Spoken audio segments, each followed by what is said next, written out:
What's going on? Welcome to the 2021 edition of the Off the Schneid preview series, where I'll be going over all 32 NFL teams, breaking down their roster, schedule, giving you a record prediction, as well as helping out with some betting tips. If this is your first time on the channel, hit that subscribe button, and if you like what you hear, go ahead and smash that like button as well.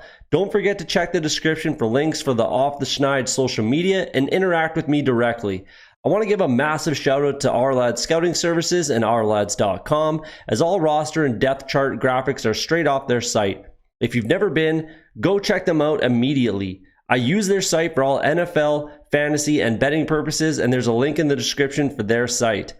Again, do me a huge favor and hit that like and subscribe button, but enough of that, let's get to your favorite NFL football preview. All right, we're taking a look at the Indianapolis Colts. We will start at quarterback like we always do. We got Carson Wentz here, which they traded basically a first-round pick for if he plays, I think, 75% of the snaps or the Colts make the playoffs. It becomes a first-round pick for the Philadelphia Eagles. So in all likelihood, it's a first-round pick. If neither of those two things happen, second-round pick. So most likely, it's going to be a first-round pick just because Carson Wentz plays more than 75% of the snaps. So there you go. He's obviously the guy there now. It'll be interesting to see how this offense functions with Carson Wentz under center as opposed to Phillip Rivers. And I'll kind of be glossing over. That'll be the most, the thesis of this breakdown for the offense anyway. So have that in mind, kind of a thing. Jacob Eason probably takes over as the backup, most likely. Sam Ehlinger was a bit of a waste of a... Not that I don't like Sam Ehlinger, because I actually really do. Sixth-round pick, but it just didn't make sense when you have Jacob Eason there, who you drafted in the fourth round last year, to basically be your backup. Realistically, they might have thought he might be the future, but, Carson Wentz is the guy for the present and future. So Jacob Eason, therefore becomes your backup quarterback. So why... it just doesn't make sense to me. But there you go. That's your quarterback situation. Move over to the running backs. Jonathan Taylor's obviously there still. 5 yards per carry last year. Looked fantastic. He was a beast in college, so it was no surprise. Realistically, people were just concerned about, Marlon Mack just had a 1,000-yard season the year prior. Tears his Achilles. Jonathan Taylor gets a shot. Passes with flying colors. Looks great. And he's, the present and future. And realistically, you're not going to take the ball away from Jonathan Taylor and give it to anyone else unless you have to, kind of a thing, in my opinion. Maybe Nyheim Hines in certain situations, but I'm not super concerned about Marlon Mack stealing carries from Jonathan Taylor. I know there are some people out there that are saying that and voicing that concern, and even, talking about Jordan Wilkins, but realistically, I'm not concerned at all about Jonathan Taylor's production. And again, that's how I think that they're gonna win games, and they're gonna be a good team and dominant, and that's how they're gonna run their offense. And I'll continue to get through that as well. Nyheim Hines is the backup, change of pace, third down, pass catching back sort of a thing. Very good at it, very valuable to this team. And has some fantasy value there as well, if that's what you're interested in. Marlon Mack is obviously still there. Like I said, comes off the torn Achilles. Quality depth guy. Very, very good depth guy for sure. But again, you're not going to take carries away from Jonathan Taylor and give them to Marlon Mack. I'm not anyways. And I do not think that Frank Reich is going to do that. Jordan Wilkins is still there. He's a fine, round out the room kind of a thing. If not, then it's probably going to be Darius Anderson, who's an undrafted free agent, I believe, last year. But either way, that's how it's going to look, and it's going to mostly function and run through Jonathan Taylor and Nyheim Hines. Move over to tight ends. Trey Burton is gone. Jack Doyle and Mo Alley Cox are probably the two guys at tight end, and two tight end sets, that kind of a thing. Kylan Granson comes in as a fourth-round pick. I wasn't super high on him personally, but it's a fourth-round pick. I'm not gonna say it's the worst pick ever. I just wasn't super high on that pick. Move over to wide receiver. T.Y. Hilton comes back after a conversation with Jim Irsay, sounds like. So he comes back. Michael Pittman, their second-round pick, looks to me, looks pretty poised for a breakout season. I could see him pushing that 1,000-yard mark potentially. And again, that's kind of how that's one of the reasons why I'm super interested to see how this offense functions, with a Carson Wentz over a Phillip Rivers. If you look at their top receivers, 1, 2, 5, 6, 7, 8, 9 receivers, including, obviously running backs, but 9 pass catchers on this team had 250 or more yards. That's pretty crazy, actually. And Jordan Wilkins had triple digits as well, just over 100 yards. But, 9 guys with over 250 yards. He threw for 41, just under 4,200 yards, and it wasn't even close to having a 1,000-yard receiver. T.Y. Hilton led this team with 762 yards. So that's kind of crazy. So that's where I'm interested to see, like, where the production is going to go. And, is Carson Wentz going to kind of key in on one receiver or, 1 or 2, whatever? Is there going to be a 1,000-yard receiver on this team? I actually wouldn't be shocked if there wasn't again. And I could see that quarterback production staying the same, probably more touchdowns. Phillip Rivers only had 24 touchdowns, but I could see the yards wise, maybe a few more yards, but nothing crazy. And I could, again, see no 1,000-yard receivers on this team. Which would be, kind of interesting. I just think that that's how Frank Reich runs his offense, and it makes sense for what they have. So how I see this offense, let's continue with the wide receivers. Let's finish that thought there. So I like Michael Pittman. Paris Campbell has not been able to stay healthy yet. We'll see if this is a year that he can kind of keep it together and stay on the field. Zach Pascal comes back. Desmond Patton's there. Mike Straken was a small school guy who I actually quite liked. Set all kinds of records. I didn't mind him as a dart throw in the 7th round in the NFL draft. But realistically, it's Michael Pittman, T.Y. Hilton, Zach Pascal, and Paris Campbell if he can stay healthy, as well as the tight ends, Mo Alley-Cox and Jack Doyle. So I guess actually before I give my thesis on, I'll get there, I promise. The offensive line is fantastic. It was one of the better, in the league last year, and they got better. They brought in Eric Fisher from the Kansas City Chiefs. Quentin Nelson's one of the best guards in lineman period in the game.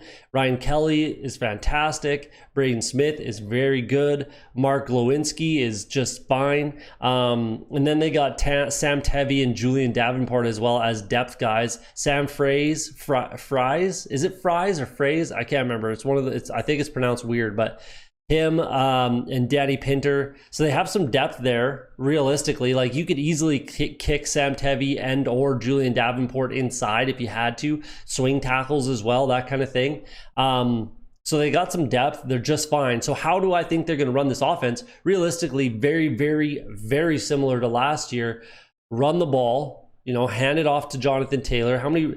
232 rushing attempts last year. I think that you need to push that up to 270, if I'm being honest. He averaged 5 yards per carry. Push that up to about 270. Nyheim Hines had 89 total touches, total carries, I should say. I think you could bump him up to 100. The 84 that Jordan Wilkins, I think he had 1 start in there or something like that. Those can all go to those 2 guys.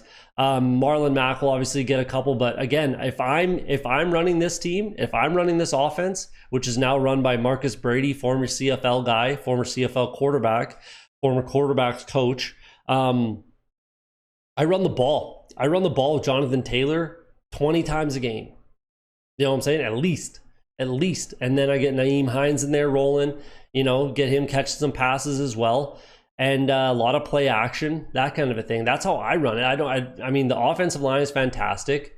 Use your strength. And, Carson Wentz has had a bit of a rough go in Philly towards the end there with the offensive line, taking hits, holding on to the ball too long, all kinds of stuff. Get the ball out of his hands, put it into playmakers and run the ball, control the clock, control the game.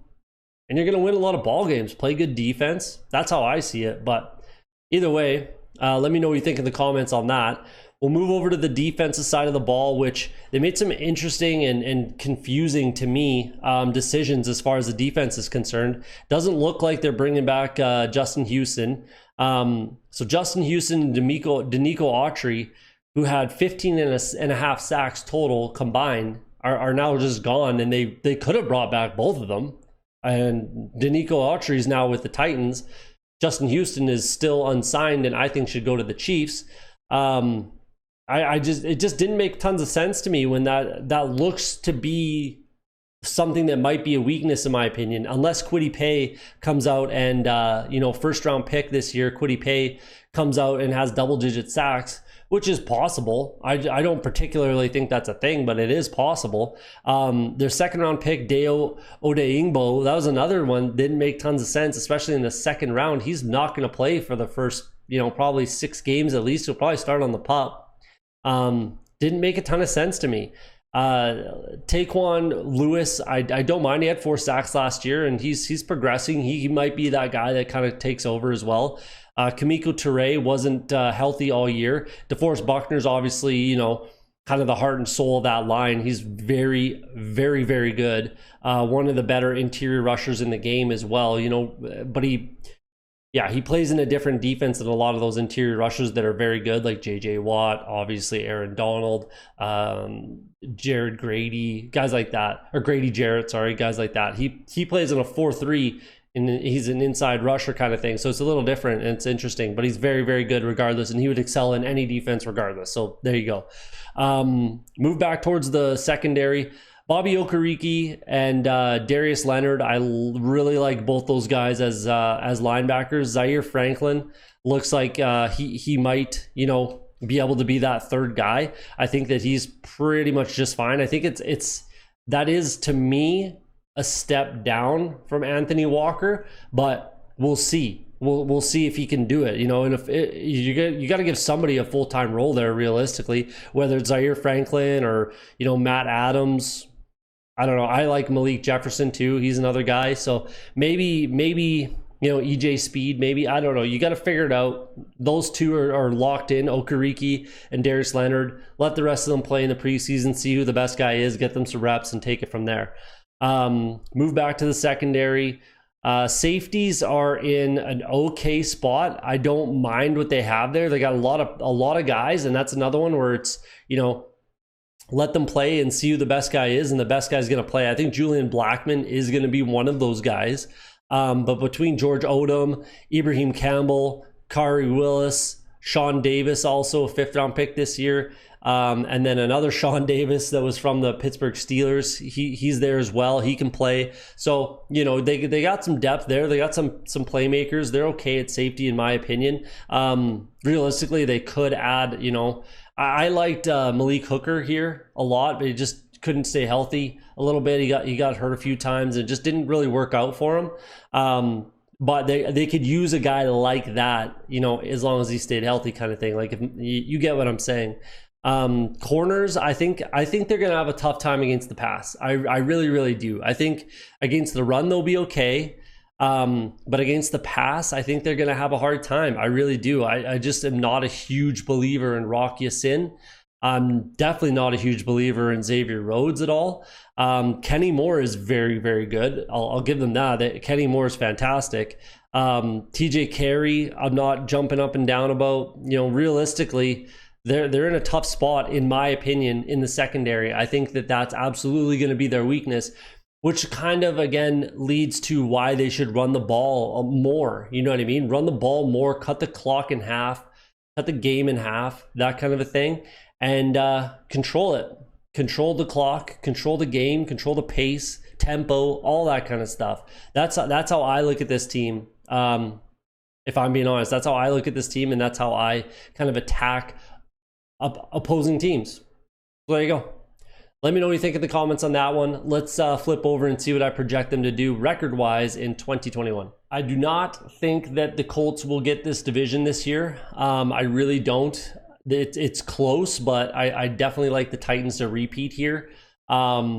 10-7 is what I'm projecting. High of 12-5, low of 9-8. I do think that they're going to be a winning ball club no matter what, and probably get into the playoffs. I'm not going to say no matter what. If they do end up finishing on the low side, even 10-7, it might be close. But I do think that they are able to squeak into the playoffs, regardless of kind of how it works out. I just don't think that they have the defense. And mostly just the defensive side of the ball has me really concerned, especially against the pass. And in today's NFL, if you're going to struggle against the pass, that's not conducive to winning a ton of ball games when most teams have at the minimum 3 solid weapons. And I just think that they're going to struggle in that regard. So they're the favorites to win, 2.05 to 1 on your money, basically 2 to 1 on your money. They are the favorites to get it. I just don't think they're going to be, I don't think they're as good as the Titans. That's just what it is. I think Titans are better offensively. And I honestly think that they're better defensively too, to be honest with you. And I know Colts fans are going to give me some heat now. I know I'm going to get some heat from Colts fans, and that's just fine. Leave it in the comments. It is what it is. It's not my first rodeo. So, yeah, go nuts. But I just don't think they're as good of a team as the Titans. And they have a relatively tough schedule. So let's roll through it here. Week 1 at home against the Seattle Seahawks. I am giving them that win because I think they're definitely going to be able to run the ball against Seattle. So like I said, if they cut the game in half, even though everything I just said, right, about them being weak against the pass, and that's 100% going to be a strength of the Seattle Seahawks. But it's at home. It's a Lucas Oil Stadium. Fans in the stands. At least, I don't know if Indy has actually said yet that they're going to have fans, full fans in the stands, but they should, and they probably will by then. Like I said, at home, I think they're going to be able to run the ball. So if they execute the game plan that can win this game, which is run the ball, cut the game in half, a little bit of game management by Carson Wentz, you're going to win the game. I think they can win that game that way. So that's what I'm projecting. Week 2, though, against the LA Rams, they're not going to get that win at home. I definitely really like the Rams this year, and I think they come into Lucas Oil and get that win. Then on the road against the Tennessee Titans, I'll take a home-and-home split here with the Titans. So they lose that game on the road. Then they're on the road against Miami Dolphins. Tough team, tough defense. That might be hard to, execute that game plan that we've been talking about.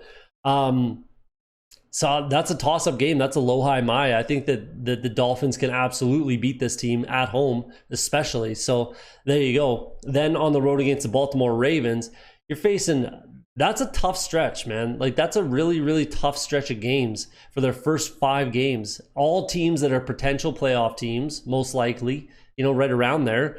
And 3 of them on the road. Like, that's tough. That's tough. I don't expect them to go into Baltimore and get that win, by the way. At home against the Houston Texans, they're absolutely going to sweep the Houston Texans for sure. Everyone's going to beat the Texans.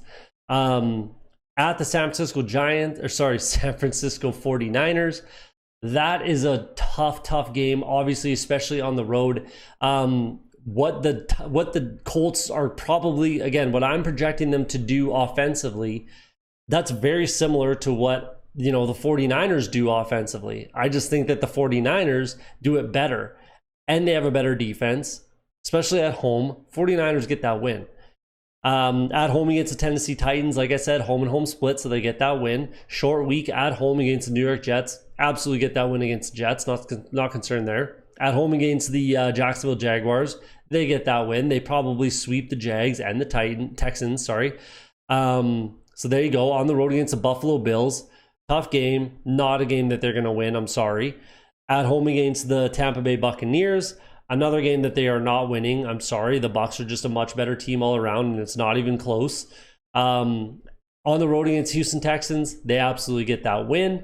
And then their bye week 14, that's fine. Like, realistically, that's absolutely fine. They are a veteran team. They're okay. They don't need to catch their breath, nothing like that. And they're absolutely, for a fringe team like this, and in my opinion, the Colts are a bit of a fringe team to make the playoffs. So for a team like that, you're sitting there in your bye week, week 14, and if you're, I don't know, 8 and whatever that is, 7 and 6. Yeah, you're sitting there like 7-6, something like that.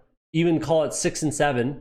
You know what you need to do. You got 4 more games to make the playoffs, basically. And those are all very, very, very winnable games. So they're going to know what they need to do, which is a very good thing in my opinion. As long as they're not completely out of it. If they're way ahead of it, then great. They're going to make the playoffs. Fantastic. If they're way out of it, then it is what it is, and you've lost anyways. If they're where I'm projecting them to be, 6-7, 7-6, maybe something like that. These are all winnable games to get you into the playoffs. So out of the bye, at home against the New England Patriots. If this was in New England, I'd give New England a much better shot, especially in December, obviously. Their defense is very, very good. But in Lucas Oil, I give them a pretty good shot right after the bye. I think they can get that win. On the road against the Arizona Cardinals, that's a tough game. I think the Cards are going to be very good against the run. But this offensive line, Jonathan Taylor, they can do some things that other teams can't do as far as, running the ball. So I think they can get that win. That's a tough one, but I think, it's going to fall on Carson Wentz that game. I really do. I think if he can throw the ball, because I think the Cards are going to be weak against the pass. So if he can get that ball down the field and throw the ball, he should be comfortable by then for sure. If all those wide receivers are healthy, they can get that win. So that's a toss-up, low, high, my type of a game. And then at home against the Las Vegas Raiders, I think they can absolutely get that win, and I think they do, especially at home. And then on the road against the Jags to finish off the season. Again, if that's a must-win, which it likely will be, in my opinion, I think that will be basically a must-win, probably to get in the playoffs, to be honest with you. So they're going to need that win, and it's absolutely a winnable game. So like I said, at their bye, they're going to know what they need to do, and they got 4 winnable games to get into the playoffs. Even if they're sitting there at 6-7 with a losing record at their bye in week 14, they could still rattle off 4 straight wins and get to the playoffs. So we'll see. I mean, it's going to be an interesting season. I'm really interested to see how this offense functions with Carson Wentz as opposed to Phillip Rivers. I think they need to run the ball more and play defense. And realistically, the secondary is going to have to play above their pay grade a little bit in order for this team to be successful, in my opinion. So there you go. There's your breakdown for the Indianapolis Colts. Let me know what you think in the comments, and we'll see you on the next video.